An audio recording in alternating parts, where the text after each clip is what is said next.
ഞാൻ വന്നപ്പോ ചോദിക്കാൻ മറന്നു, നിങ്ങൾക്ക് വേറെ പേരും കൂടി ഉണ്ടല്ലേ? എന്താണത്? എന്താണ് നിങ്ങൾ പറഞ്ഞോളി. ശരി, നിങ്ങളെ കുട്ടികളൊക്കെ ഗാന്ധിജി എന്നാ വിളിക്കല്. നിങ്ങളാ മുഖച്ഛായ കൊണ്ടാണ് അല്ലേ? അതിനല്ല, ഏത് വൃത്തിയും നമുക്ക് ഇഷ്ടക്കേട് ഒരു കുഴപ്പമില്ല. 100-101 വയസ്സായി ഞങ്ങളെ കാരണവരാണ്. ഞങ്ങൾ ഇടക്കിടക്ക് ഗാന്ധിജിയിലൊക്കെ പറയും. കൂട്ടുകാരാണ്. മനസ്സിലപ്പുറം ഞങ്ങൾ രസമൊക്കെ പറയും. ചെറുപ്പം മുതൽ കാണുമ്പോഴേ എങ്ങനെ തന്നെയാണ്. അദ്ദേഹത്തിന്റെ ജീവിതത്തിന്റെ രഹസ്യം കൃഷിപ്പണിയാണ് അയാൾക്ക്. ഇന്നും ഈ കടേന്റെ വേക്കിൽ കംപ്ലീറ്റ് ആകുന്ന കപ്പ കൃഷി, അതുപോലെ എല്ലാ കൃഷിയുണ്ട്.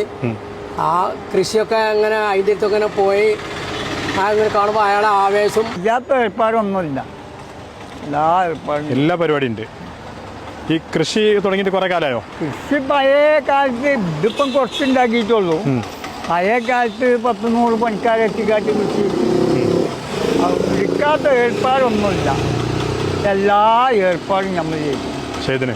പണിൻ്റെ പണി ഇരിക്കാൻ പോയി, നാട് വിട്ട് നടന്ന് പിന്നെ ആന്ധ്രയിൽ കോഴിക്കോടൊക്കെ നടന്നു പോയി. ഞാൻ ആന്ധ്രയിലും മൈസൂരിലൊക്കെ നടന്നുകാണ്ട്. അന്ന് വാഹനമൊന്നുമില്ല.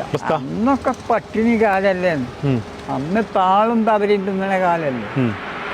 പക്ഷെ അന്നത്തെ താളും ഇന്നത്തെ ഇറച്ചിയും ആ താളിൻ്റെ നല്ലത്. അത്രയും രസം അന്നത്തെ ആ താള്. ഈ മലയിലൊക്കെ അത്രയും രസമാണ് ആ താള്. ഇന്ന് ഇറച്ചിനെക്കാട്ടിലും രസമാണ്. അന്നത്തെ താളും തവരാണ് ഇപ്പൊ ഈ തടി. അല്ലേ? അതെ.